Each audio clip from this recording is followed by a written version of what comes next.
Well, welcome everybody.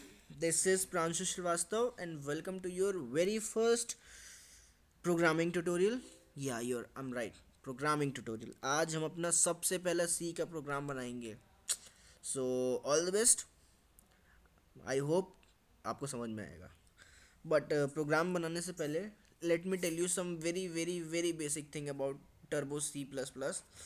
सबसे पहले मैं आपको दिखाता हूँ. माई कंप्यूटर में आपको जाना है. अपने ओएस के ड्राइव में जाइए जहाँ पे भी आपने सेव किया हो टर्बो सी प्लस प्लस को. यहाँ पे एक फोल्डर है टर्बो सी प्लस प्लस. आप इस पे जाइए. इसमें आपको दिखेगा DOS box dot E X E. ये वाला टर्बो सी प्लस प्लस है. हम इसे चलाएंगे. उससे पहले बेसिक चीज़ उसके बारे में जान लीजिए. एक फोल्डर है इसमें disk. If you are using DOS Box C plus plus disk में टर्बो सी थ्री में जाएंगे. अगर आप ध्यान से देखेंगे तो यहाँ पे एक इंक्लूड नाम का फोल्डर है. इंक्लूड नाम के फोल्डर में देखिए सब डॉट एच एक्सटेंशन से सारी फाइल सेव है. ये मैं यहाँ क्यों लेके आया आप सोच रहे होंगे यहाँ पे क्यों लेके आ गए प्रोग्राम कराओ भाई. तो reason is that I want to tell you. मैं आपको बताना चाहता हूँ कि ये कुछ हेडर फाइल्स हैं जो पहले से ही कंपाइलर के पास रहती हैं. माय गॉड, कंपाइलर नहीं पता होगा. Sorry sorry sorry sorry.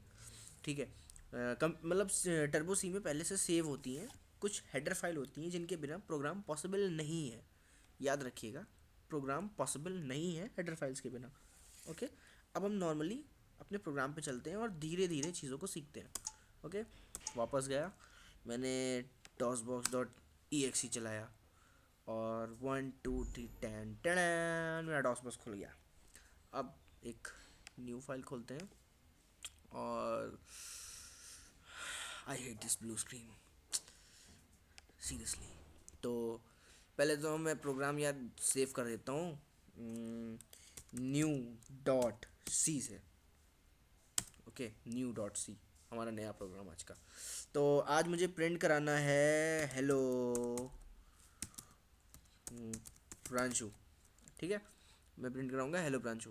तो प्रिंट करा दिया. देखिए मुझे हेलो प्रांशु प्रिंट करना था. मैंने हेलो प्रांशु लिख दिया. और अब क्या करना है, इसको रन ही तो करना है. तो मैं रन करता हूँ. Oops, error. Declaration syntax error.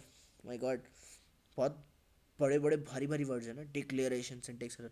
तो सबसे पहले जल्दी जल्दी जान लेते हैं. सिंटैक्स का मतलब होता है किसी भी चीज़ को लिखने का तरीका. किसी भी चीज़ के लिखने के तरीके को सिंटैक्स कहते हैं इन ईजी वर्ड, सबसे सरल भाषा में. ठीक है.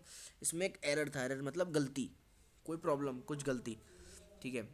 एरर को हम बग भी बोलते हैं अक्सर इन कंप्यूटर लैंग्वेज. हम उसे बग भी बोलते हैं, BUG बग. अब भाई यह तो दिक्कत कर दी, क्या करें. तो आपने सुना होगा प्रिंट एफ. अभी जो चीज़ मैं कह रहा हूँ ना उसे थोड़ी देर फॉलो करिए.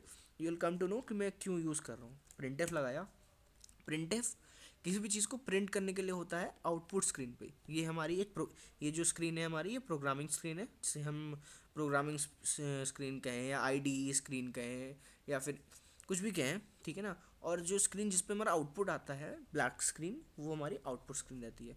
अब इसे मैं फिर से रन करता हूँ. रन किया. फिर से एरर आया. Expected new error bracket expected bracket no, ज़रूरत नहीं है. अब अब ये क्यों नहीं प्रिंट हुआ, क्यों नहीं रन हुआ. जो मैंने आपको बताया था अभी, एक कंपाइलर नाम की चीज़ होती है. बहुत भारी चीज़ है ना. कंपाइलर एक बहुत प्यारी सी चीज़ होती है जो कि एक लैंग्वेज को बताता है कि यूज़र क्या कर रहा है. कंपाइलर एक ऐसा प्लेटफॉर्म प्रोवाइड करता है यूज़र को जहाँ यूज़र अपनी भाषा में लिए और कंपाइलर उसे चेंज कर देता है मशीन लैंग्वेज में. जैसे मैंने लिखा है प्रिंट एफ हेलो प्रांशु. तो कंपाइलर को नहीं पता है ना कि प्रांशु क्या है या प्रांशु कौन है. ठीक है ना. तो उसको मीनिंग नहीं पता है, इसलिए मैंने इसको डबल कोट्स में लिख दिया है. ये इसको एज इट इज़ प्रिंट करेगा. ठीक है. लेकिन अभी इसे समझ में नहीं आ रहा है कि कैसे प्रिंट करे, क्या है ये चीज़. प्रिंटफ क्या है कंपाइलर को भी नहीं पता. तो कंपाइलर को समझाने के लिए कि भाई प्रिंटफ भी एक चीज़ होती है, हम यूज़ करेंगे. प्रिंटफ के बाद में एक हेडर फाइल यूज़ कर लेते हैं. मैंने बताया था ना कोई भी प्रोग्राम हेडर फाइल के बिना पॉसिबल नहीं है. Hash include stdio.h. अब ये सोचेंगे STDI क्या. मेरे दोस्त इसको studio.h बोलते हैं. तो प्लीज़ अगर आप भी बोलते हैं ना तो please correct your self. It is STDIO. STD stands for standard, IO stands for input and output, .h means header file, पूरे बोलते हैं इसको हैश इंक्लूड stdio.h। ओके, अगर गलती से कोई भी आप इसको studio.h बोलते हो ना, प्लीज़ करेक्ट योर सेल्फ। आगे आते हैं, अब इसको फिर से रन करते हैं। रन किया और उसके बाद फिर से एरर, माय गॉड, फिर से एक ब्रैकेट। क्यों ब्रैकेट के पीछे पड़ा है भाई, ब्रैकेट इसको इतना ब्रैकेट से क्यों लगा हुआ है। तो अब एक चीज़ और याद रखिए, हमने हेडर फाइल तो लगा दी, लेकिन अब जो बोलने वाला हूँ ना उसके बारे में अभी मैं आपको दिखाता हूँ। void main, ठीक है ना। उसके बाद एक स्कोप लगा देते हैं। स्कोप क्यों लगाते हैं वो भी बताऊंगा अभी, सॉरी, ये एक स्कोप लगा दिया। अच्छा, अब क्या है void main, आप हमेशा याद रखो, ये आपका फर्स्ट ट्यूटोरियल है, आपको मैं जस्ट बेसिक के लिए बता रहा हूँ। कोई भी प्रोग्राम बिना हेडर फाइल और बिना void main के कंप्लीट नहीं होगा। प्रोग्राम का एग्जीक्यूशन यहीं से चालू होगा। जैसे ही कंपाइलर पूरे प्रोग्राम में ढूंढता है void main कहाँ है, जहाँ से void main मिलता है वहीं से वो एग्जीक्यूशन स्टार्ट करता है अपने प्रोग्राम का। तो void main यहाँ मिला, void main के नीचे उसने देखा printf hello प्रांशु, एग्जैक्टली सब कुछ सही है। फिर इसको प्रिंट करते हैं तो ओ माय गॉड कुछ हुआ, फिर से करते हैं कंट्रोल F9, फिर कुछ हुआ F9। तो जैसे कि आपने देखा एक स्क्रीन हल्की सी ब्लैक स्क्रीन आती है लेकिन ब्लिंक होकर गायब हो रही है, means program is successful, program successful है लेकिन एग्जीक्यूट नहीं कर रहा है, स्क्रीन पर नहीं आ रही है। स्क्रीन लाने के लिए एक फंक्शन का यूज़ करते हैं गेट ch। क्यों होता है, क्यों यूज़ कर रहे हैं अभी बताता हूँ। हैश इसके यूज़, अब कभी कभी ऐसा होता है कि कुछ फंक्शंस कुछ स्टेटमेंट्स को यूज़ करने के लिए स्पेसिफिक हेडर फाइल चाहिए होती है। conio.h, conio क्या होता है, co means console, con means console, in means input and output, console input and output header file. Okay, अब ये हेडर फाइल बेसिकली करेगी क्या, ये हेडर फाइल का, एक minute, CLR I am sorry. तो नॉर्मल सा प्रोग्राम हमने बना लिया जिसमें CLR SCR का मतलब होता है क्लियर स्क्रीन। पुराने आउटपुट स्क्रीन पे जो पुराने आउटपुट्स रह जाते हैं, जैसे मान लीजिए अभी मैंने new.c एक नया प्रोग्राम बनाया, इससे पहले मैंने कोई और प्रोग्राम बनाया होता, उसका एक आउटपुट स्क्रीन पे पहले से रहता। हमें पुरानी चीज़ें हटाने के लिए सी में सब कुछ वॉश आउट करना पड़ता है। सी एक प्रोसीजरल लैंग्वेज है, सब कुछ एक प्रोसेस से चलता है, एक स्टेप फिर अगला स्टेप फिर अगला स्टेप फिर अगला स्टेप। तो आप अगर आपने पहले एक प्रोग्राम किया हुआ है तो आउटपुट स्क्रीन पे एक चीज़ रुकी रहेगी, पहले से एक आउटपुट प्रेजेंट रहेगा, उसे वॉश करने के लिए हम CLR SCR का यूज़ करते हैं, ठीक है। उसके बाद हमने प्रिंट किया, गेट ch क्यों यूज़ किया, आप सोच रहे होंगे गेट ch लगा दिया लेकिन सबसे आखिरी में बताया। तो गेट ch इसलिए यूज़ किया जिसमें आउटपुट स्क्रीन जो है वो रुकी रहे। फिर से हम दबाते हैं control F9, hello Pranshu, hello hello hello hello hello. तो अब ये इस तरह से हुआ। एक बार CLR SCR हटा के दिखाता हूँ कि क्या आता है। फिर से कंट्रोल F9, फिर से हेलो प्रांशु, फिर से दिखाता हूँ कंट्रोल F9, फिर से हेलो प्रांशु। तो अब बार बार क्या हो रहा है कि उसको समझ ही नहीं आ रहा है कि हमें करना क्या है, उसको बस इतना पता है कि उसे हेलो प्रांशु प्रिंट करना है, पुराने आउटपुट से उसे कोई मतलब नहीं, ठीक है ना, उससे पुराने आउटपुट से कोई मतलब नहीं। अगर मैंने इस तरह कर दिया है तो अब अगली लाइन में आ जाएगा। अब जितनी भी मार उसको मैं करूँगा अगली लाइन में देगा hello Pranshu hello Pranshu hello Pranshu control F9 hello Pranshu.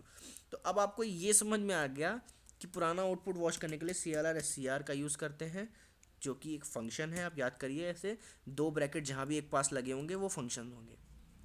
ये इन ब्रैकेट्स के अंदर कुछ हम लिख सकते हैं लेकिन वो अभी आपको नहीं पढ़ना है, ना ही सोचना है। पहला लेक्चर है, बहुत ईजी वे में पढ़ना है। एक ओवरव्यू लेते हैं फटाफट से। एक हमने हेडर फाइल ली, hash include stdio.h, std means standard, io means input output, अगला कंसोल इनपुट आउटपुट, उसके बाद void main। याद रखिए बिल्कुल हमेशा, फाइनली आपका प्रोग्राम यहीं से रन होना स्टार्ट होगा। चाहे आप 1000 लाइन का कोड लिखें, चाहे 4000 लाइन का कोड लिखें, आपका प्रोग्राम तब तक पॉसिबल नहीं है जब तक हेडर फाइल्स के साथ void main ना लगाओ। ओके, void main के बाद हमने CLR SCR लगाया। CLR means clear, SCR means screen. पुरानी आउटपुट स्क्रीन को क्लियर करने के लिए CLR SCR का यूज़ करते हैं। प्रिंट एफ का मतलब आप प्रिंटफ के अंदर जो भी लिखेंगे एग्जैक्टली वही का वही प्रिंट कर देगा। आपने सोचा होगा ये बैक फॉरवर्ड स्लैश एन और फॉरवर्ड स्लैश और एन क्यों नहीं प्रिंट हुआ। Forward slash N is used to give a line, a new line. आप टेक्स्ट को नेक्स्ट लाइन में प्रिंट कराते हैं। एन फॉर नेक्स्ट, ऐसे याद रखिए, एन फॉर नेक्स्ट लाइन। तो हेलो प्रांशु, उसके बाद मैंने इसको कोट्स को बंद किया, स्टेटमेंट टर्मिनेटर लगाया। प्लीज़ मत पूछना स्टेटमेंट टर्मिनेटर क्या होता है, we have a very very very good lecture on it, statement terminator and indentation. Please go and refer to it if अगर आपको नहीं पता है कि ये सेमी कोलन यहाँ क्या कर रहा है। ओके, अभी आगे आपको सब बताया जाएगा। बस अभी इतना समझ के रखिए कि हर प्रोग्राम को एंड करने के, हर लाइन को एंड करने के बाद हम सेमी कोलन लगाते हैं। ओके, उसके बाद हमने गेट सी एच लगाया। गेट सी एच क्यों लगाया, क्योंकि गेट सी एच हमारा आउटपुट स्क्रीन को होल्ड करके रखता है कुछ देर के लिए, जब तक यूज़र कोई की नहीं प्रेस करता। ओके, तो ये हमारा फाइनल प्रोग्राम था न्यू डॉट सी का, जब हमने एक प्रोग्राम बनाया और हेलो प्रांशु लिखा। सो हो गया, it that's it. So say hello Pranshu, hello Pranshu, thank you very much. So we'll meet in the next lecture.